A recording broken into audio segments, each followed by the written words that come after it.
Good morning. My name is Kate Smith. I've been a member here for a year, and I'm sure like you, I'm enjoying all of the fall foliage and the beautiful colors and the beautiful weather. My husband and I have been doing something that you can do too. It's a challenge by the Western New York Waterkeepers. It's called Crossing Waterfalls. And it is a fundraiser for Western New York Waterkeepers. And what it is you sign up and, it's a small donation. And then they give you a map of 25 waterfalls in the area. And they're all different levels of participation. They're easy walks or more challenging hikes, bike rides, and things like that. And the challenge is to get to as many as you can before the end of the year. So it's been fun. We've been on our way. We've been to 3 so far, and it's just been fun seeing the trees ignite with flame right now. It's just so beautiful. So I just wanted to share that with you and invite you to join in too. It's a great cause. We are so glad that each one of you is here today. If you are a newcomer, we hope that you'll keep coming back and make this place your place. For those who have already made UU Amherst your home, we hope you will continue to challenge yourself to grow and discover more opportunities to learn and serve. For those gathered in the chapel, I urge you to either place your phone on airplane mode or to turn it off completely to free up bandwidth for the live stream. You can do that now. Perhaps as you came in this morning, you noticed the table at the back of the chapel with the giant Legos. Anybody notice that? Yeah, giant Legos, great. It's the beginning of a building project. And this is not just for kids. Children and adults are welcome to contribute to the building as we imagine our church 70 years from now. Cool idea, right? What will it look like? Will it be tall or will it be short and spread out? You can decide. The only rule is that each person builds upon the earlier contributions. So this is not a demolition project. The building project will continue throughout the service, which means that you can quietly contribute to the project throughout, starting now. I was wondering if we would see people running down the aisle. Everything about our time together has been carefully crafted to create a cohesive experience. So let yourself relax and fully be present to what unfolds within and around you. You are safe here. You are among friends.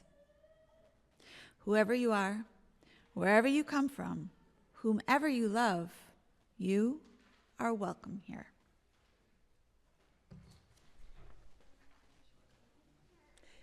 Merry meet. I like to use that pagan greeting, especially in this season, as autumn unfolds all around us. It's kind of a fancy way of saying, hey, I'm glad to see you. Wow, you're here. At the end of the service, I'll give you the rest of the words as a blessing. I'm Reverend Michelle Buhite, the minister of this congregation. My pronouns, which I offer to create a truly inclusive and brave space for all to live into the fullness of their identities, are she and her. If you've been here a while, you know all of this. If you're new to UU Amherst, I invite you to think about what it means to create and be part of a brave space where each one's identities are honored. We're going to begin our service with a bit of pep in our step, so I invite you to rise in body or spirit as we sing together, Come and Go With Me, found in the Teal Hymnal 1018 and words projected up front.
clap. There'll be.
Thank you. You may be seated.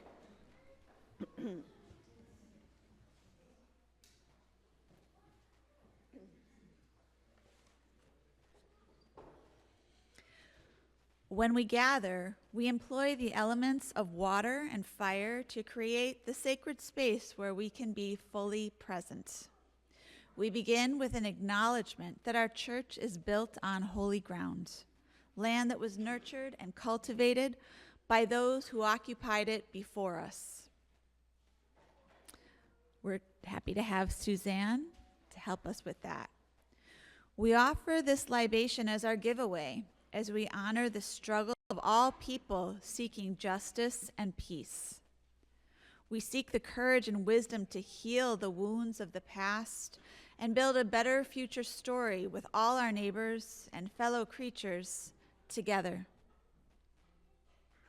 Once we have acknowledged that this land does not belong to us, we belong to the land, it is our custom when we gather to light a chalice. The chalice is a cup or vessel that symbolizes the gathered community.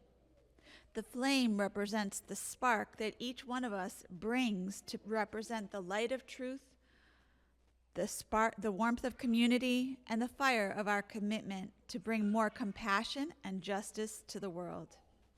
Please join me in our chalice lighting words. We gather this hour as people of faith, with joys and sorrows, gifts and needs. We light this beacon of hope, sign of our quest for truth and meaning, in the celebration of the life we share together.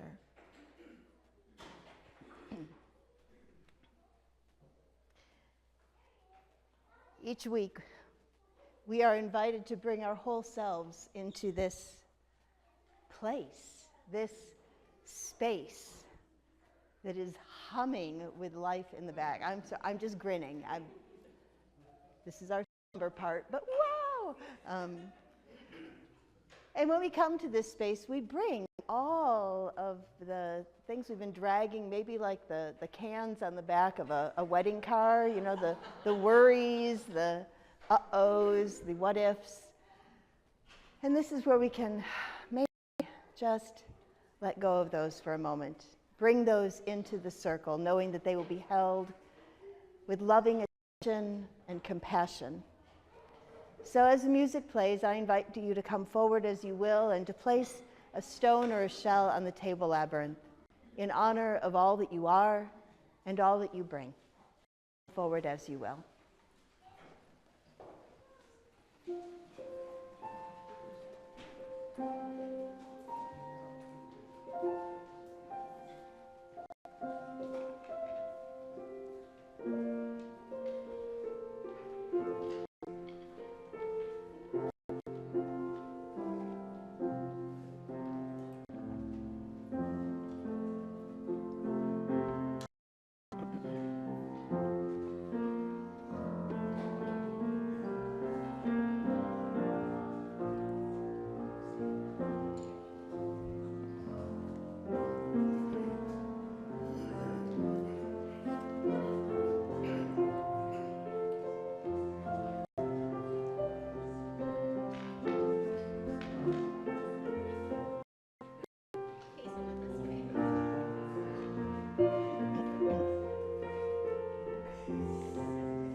I place the final stone in recognition of those who are joining us in the ether, live streaming and YouTube.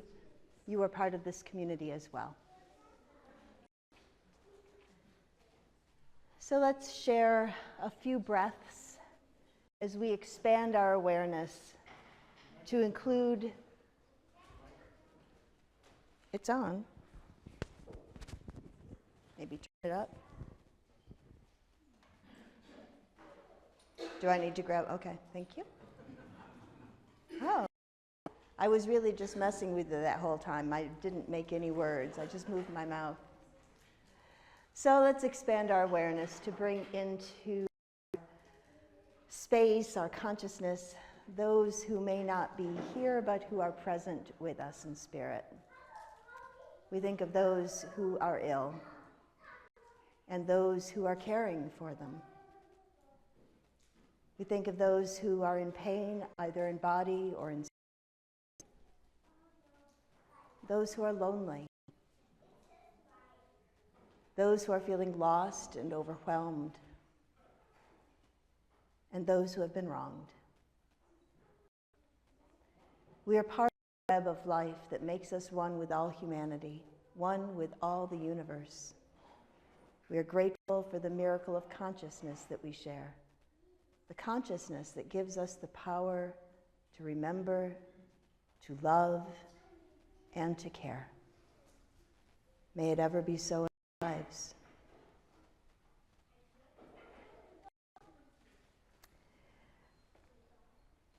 I have doubts that I will be able to lure any of the children close to me because they have discovered the building project out back. But if any of the children would like to come forward, they may. Otherwise, this is a time for all ages, right? So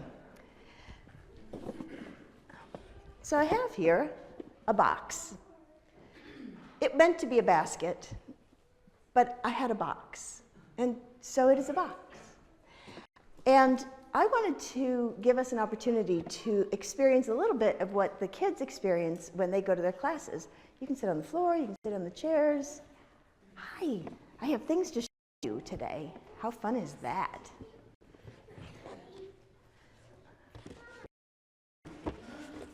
Here they come. This is so much fun. So I can see you have been doing some good work back there building, oh my goodness.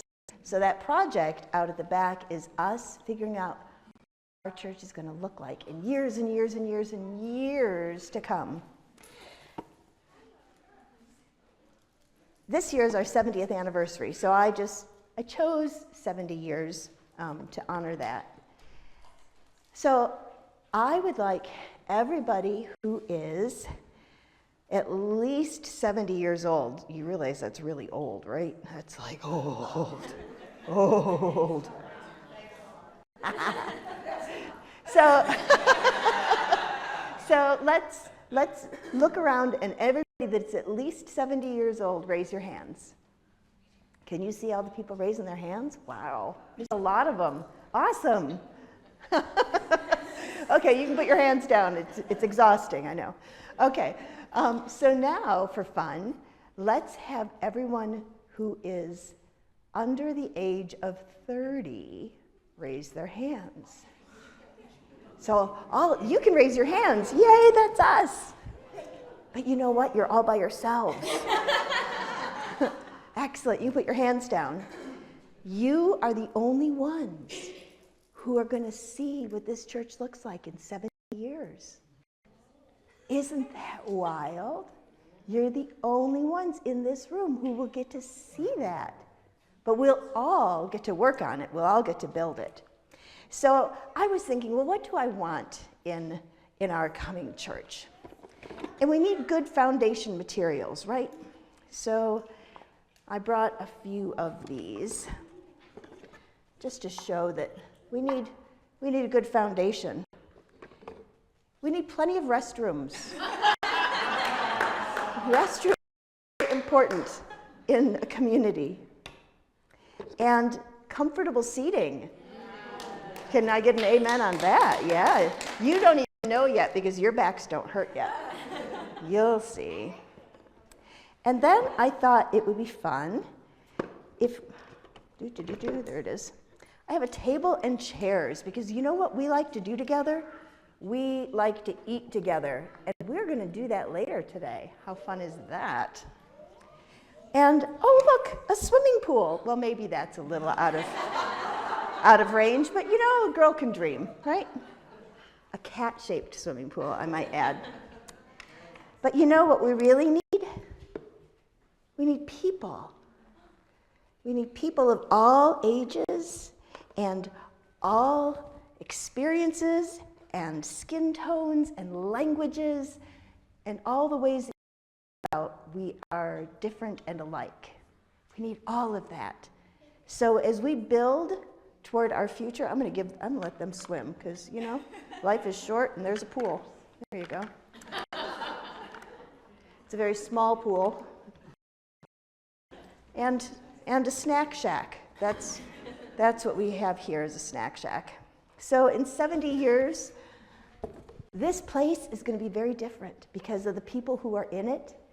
And it won't just be because we'll have more bathrooms.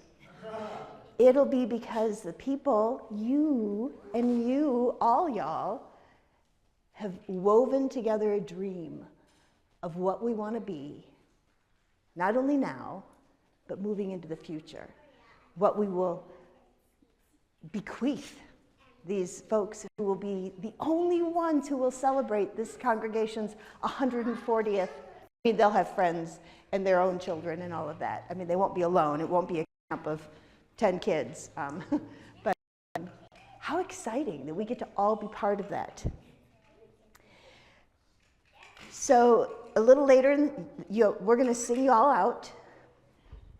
We're going to sing you all out so you can go to your activities and have some super fun. Katie was telling me about the fun you're going to have. And then you'll come back. And when you come back, you can continue working on the building project, okay? Sounds pretty cool to me.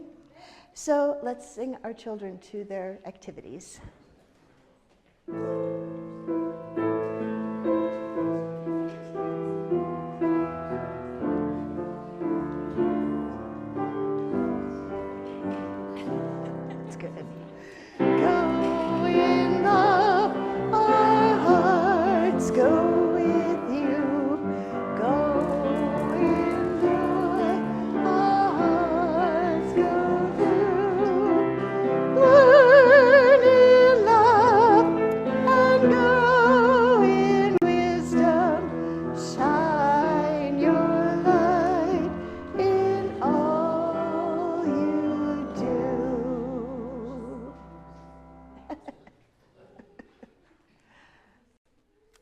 So our musical reflection is being deferred. Our friend Rachel had specifically requested to offer the gospel song just to close her walk.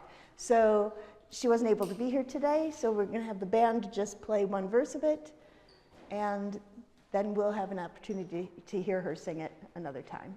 So enjoy the instrumental.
I'm looking forward to the time that we will be able to share that song together. Because, I can't even think of the last time that we sang a song like Just a Closer Walk. And it's literally been decades since I've sung it. So recently, one of our youth asked an adult if UU Amherst is a Jesus church. And that adult responded that no, we're not a Jesus church. And I wonder if that might be amended to we are not just a Jesus church. You see, Unitarian Universalism is the love child of two liberal forms of Christianity. And that love child grew and expanded to include all kinds of ways of understanding our world and growing our souls. We trust our individual experiences of awe and wonder. We look up to and try to emulate people who have made a difference in paths of justice and compassion. We find wisdom in so many world religions, and we learn from Jewish and Christian scriptures that we can respond to God's love by loving and helping others. We encourage and trust the use of reason and the wisdom of science. And we seek to be in relationship with a world that is everywhere alive and in every sense holy. So, are we a Jesus church? Sure. And so much more. What makes Unitarian Universalism so unique in a world that thinks that differences have to divide people is that we believe differences beautify the pattern of our shared living. This place can be the kind of place that grows your soul, regardless of the path that takes.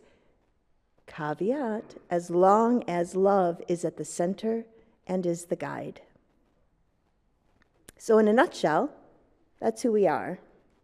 But where are we going? What path has led us here, and what will lead us on? Each year we take the opportunity to revisit these questions, to take a good, long look at the direction we want to go in and how our resources can take us there. Yes, today is the beginning of our annual generosity and stewardship campaign. Sometimes we call it a pledge campaign. Sometimes we'd call it the turn off the lights and pretend nobody's home campaign. That last part isn't true, at least not officially, but it might be why our predecessors stopped the practice of visiting every member and friend of the congregation to sit in their living rooms and talk about the needs of the church and just how much financial support we could depend on from them in the coming year. Does that meeting in a living room sound like a nightmare to you? Kinda does to me. So we have gone to something that is more broad, perhaps more institutional, and as always, when something is gained, something is lost. We don't hear about people's personal or institutional congregational concerns or their dreams, their struggles.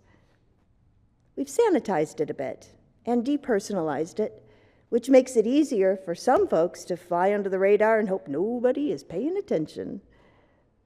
We are complicated kittens. I think I'm going to put that on the sign out front. I've been really thinking about powerful messaging that will let people know who we are. And I think we are complicated kittens is a pretty good description. We're often afraid to talk about needs, whether they are our own needs or the needs of our congregation. So today, we are going to need to bring out all of the tools of the trade to have the conversation about our hopes and dreams and what it will take to get us there. So today, I've brought a safety vest, a tool belt, and a hard hat. So they're ready, just in case we suddenly have to go into action. We are prepared. No crystal ball gazing for us, my friends. At this time in our congregational year, we need to have our best wits about us and be open to asking and addressing hard questions. How much are we able to contribute? Ugh, I don't like these questions, Michelle. I know. I like to talk to myself in front of you. That way you feel like you're really being included. What are our priorities as a congregation? Why can't we assign every dollar we give to areas of congregational life that are important to us instead of contributing to the decidedly unromantic realities of dumpster pickups and sewer repairs? And those are all excellent questions. Because unless somebody won a lottery this weekend and hasn't mentioned it, we are all working with limited resources, and we want to make a difference. So today we consider all the ways that we make a difference now and might in the coming year, and the year after that, and the year 70 years at least. We will consider the resources we have at hand and how we can responsibly employ those resources to live our covenant and mission. Wait, what? Maybe a tiny review of our covenant and mission would be timely here. Quite often we include a recitation of the covenant in our worship together, and sometimes I omit it so it doesn't become a rote thing that nobody really pays attention to anymore. Unlike the Nicene Creed, which was developed in 325 of the Common Era, in what I like to call the big committee meeting, our congregational covenant is a living document. Members and friends of UU Amherst spent a full year considering words and phrases that resonated, and in the summer of 2016, the congregation adopted the words that we currently use. So let's share these words together. Together we promise to gather in compassionate community, to celebrate diversity of thought and unity of spirit, and to seek wholeness for ourselves, our children, and our world. For now, those words and commitments still reflect who we are and who we aspire to be. And there will come a time when they feel pinchy, at which time the congregation will engage in another process of discernment and wordsmithing to discover just what is of importance at that moment in the congregation's life and mission. Mission. You didn't think we were going to get through this portion of the service without a nod to our mission, did you? Where our covenant guides our relationships within the congregation, our mission guides our relationships and actions in the wider community.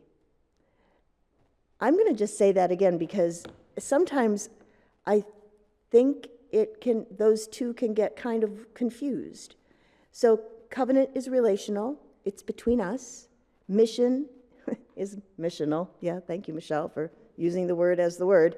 But how we relate to the outside community and what we are called to do and to be. I think that's easily lost. We have so many things that we care about and want to do, and it can be tempting to bypass the actual mission of the congregation so we can do what we want.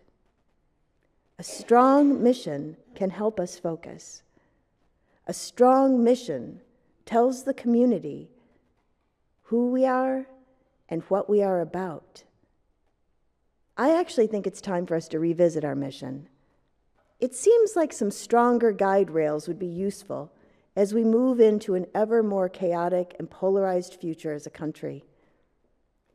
It's okay to say no or not now to perfectly worthy projects and relationships. And it is our covenant that will help us to do that discernment and stay in relationship with one another. Now, for newer folks, you may not have the mission of the congregation readily at hand.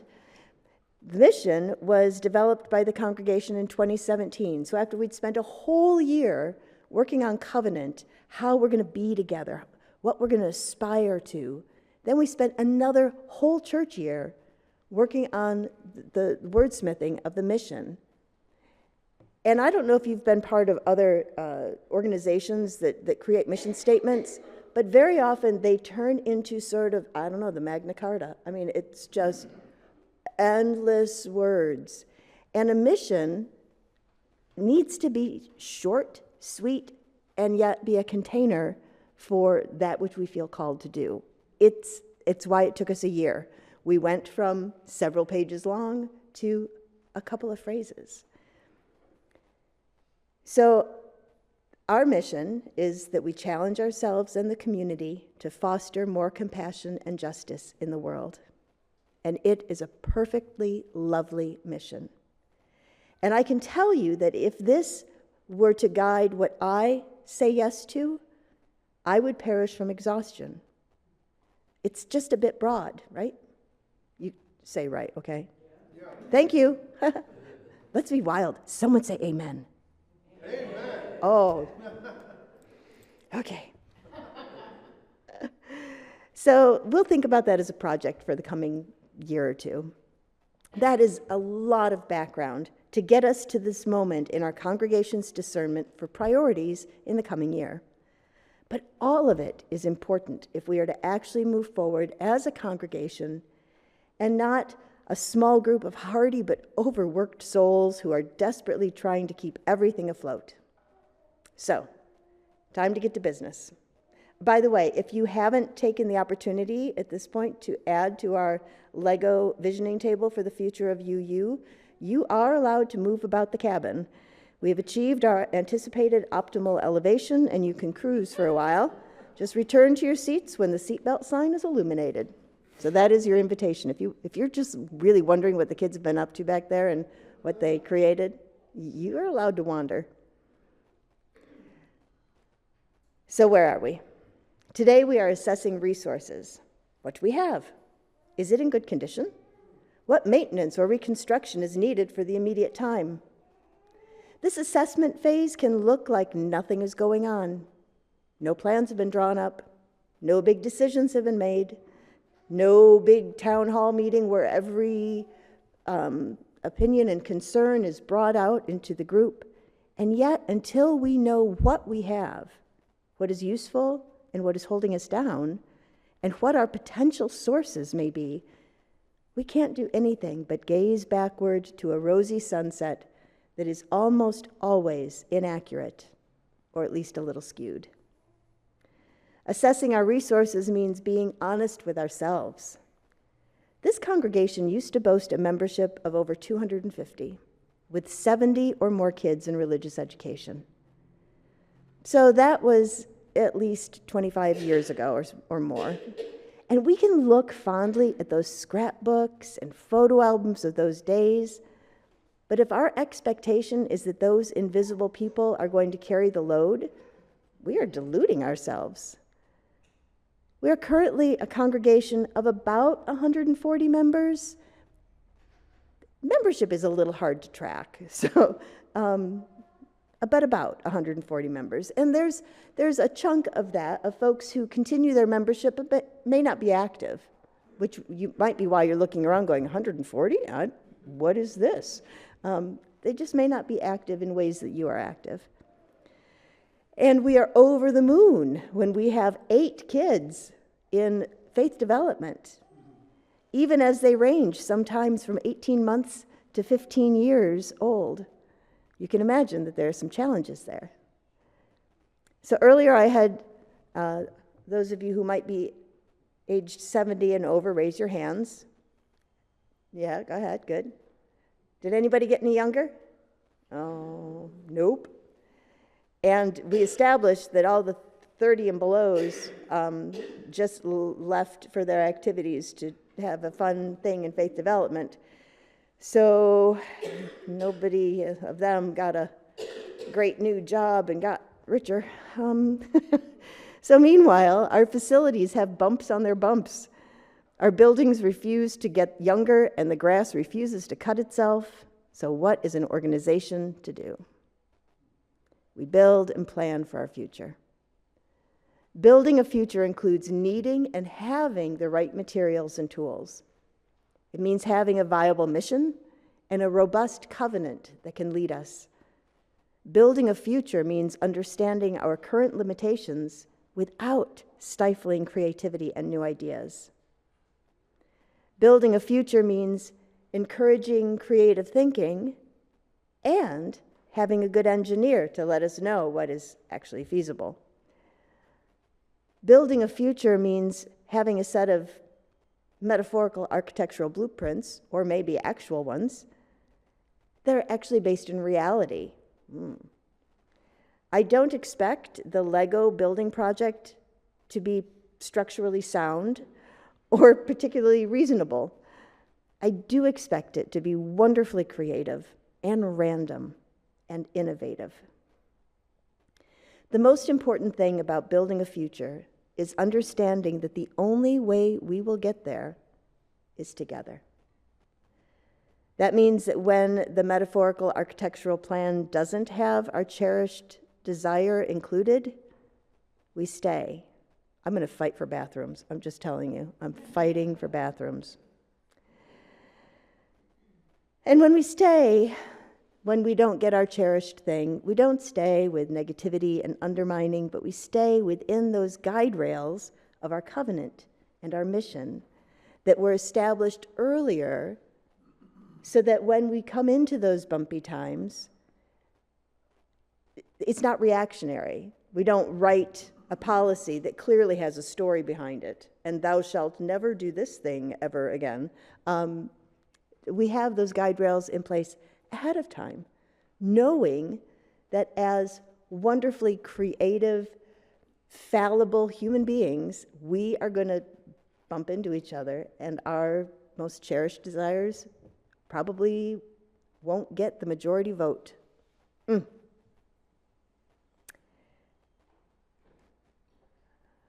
My grandparents belonged to the same church from the time they were married until their deaths. It was originally my grandmother's church. My grandfather had been raised elsewhere, so I guess you could just as easily call it a lifetime. Were there squabbles and disagreements? No, absolutely not. It was complete accord all the time.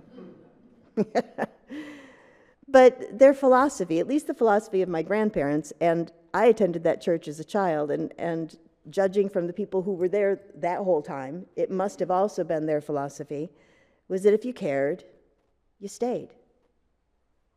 You made a way. You supported.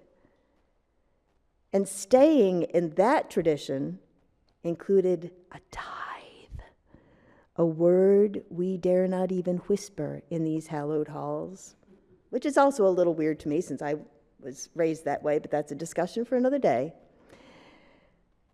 Oh, we are beginning our descent and approach to a bit of singing and a pancake brunch. If you've taken advantage, which none of you have, but I was prepared for you to need to return to your seats. So just rebuckle your seatbelts because landings can be a little bit tricky.